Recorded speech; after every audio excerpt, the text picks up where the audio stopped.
With ours, we have a secret group. So in order to be added, you have to be added by a current member. You can't find it just by a search. And it's called the West Virginia Public Employees United. And we have about 24,000 members on it. The page was began by 2 West Virginia teachers, both from different organizations. And I think we currently have about 10 moderators. And what those moderators do is they approve new requests. We look at the page of the person that's been suggested to be a new member, and if we can glean any type of information from them, you know, are they a public employee? Are they friendly to public employees? And it is a big job, and we try not to be too strict with our policing. We want people to have conversations and debates and feel like that is a space where they can share ideas. But we also try to encourage that people, we have a list of rules about, you know, not specifically targeting individuals. You can talk about ideas in that way, but you can't call somebody a nasty name.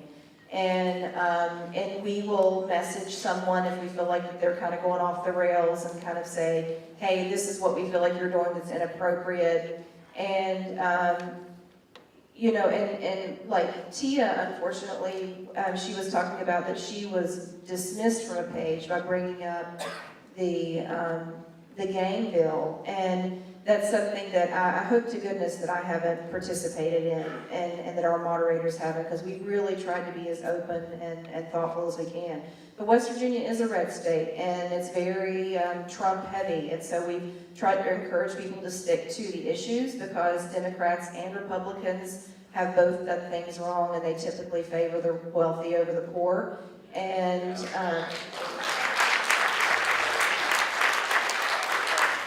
so just logistically, if you're thinking about a page, just make sure that you have multiple individuals that can dedicate time to making sure there's no trolls on the page, or there's not misinformation, or people's trying to sell stuff, or, whatever it is. And, and reach out. If there's an issue that you feel like, not that you want to immediately kick someone off the page, but reach out to that person and saying, we're having an issue with the way that you're discussing this because.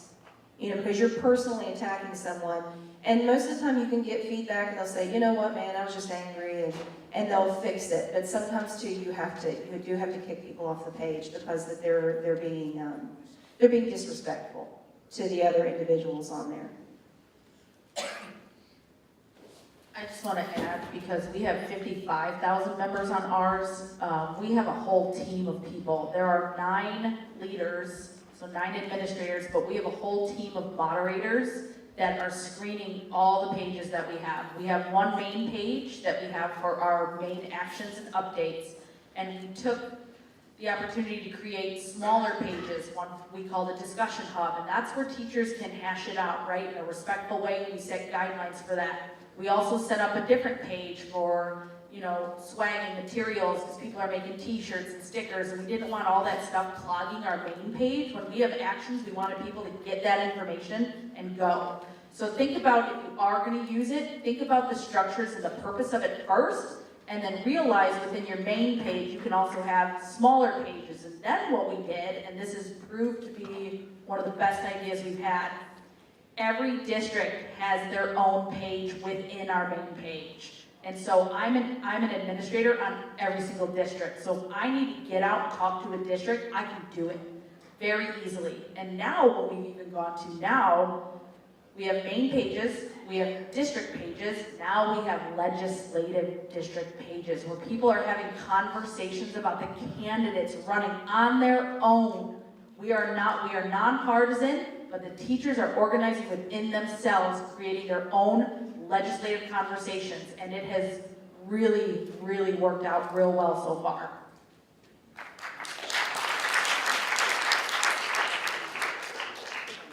Okay. Question here. In addition to teachers running for state legislature, how do you think these strikes can develop into longer-term political movements or action?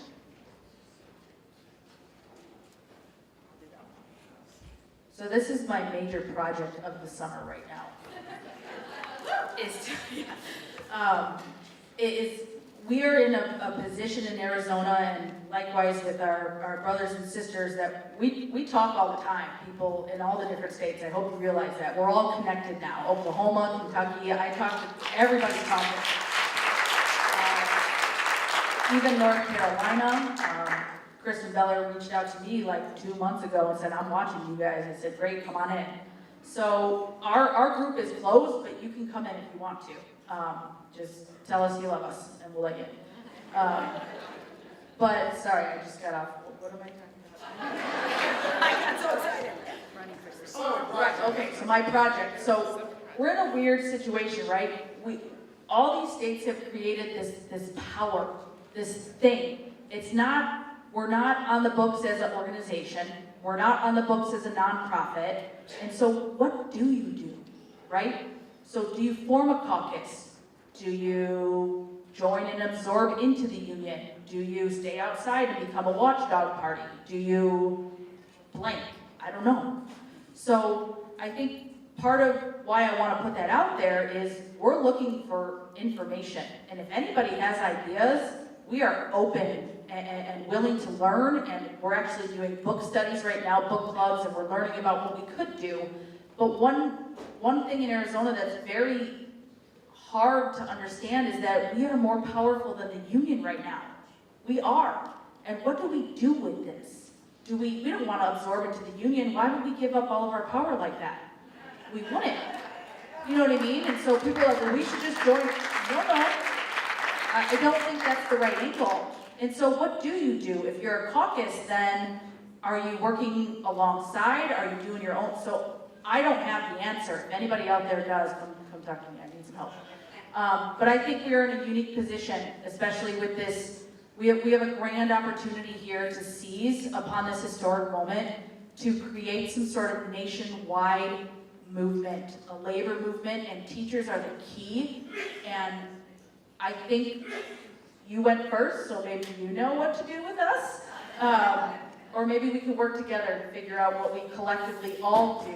And once more people are on deck, like California or whoever else is on deck, and they start uprising as well, we can have a model to help those people along. So I don't have the answer. I hope we can all maybe figure that out together.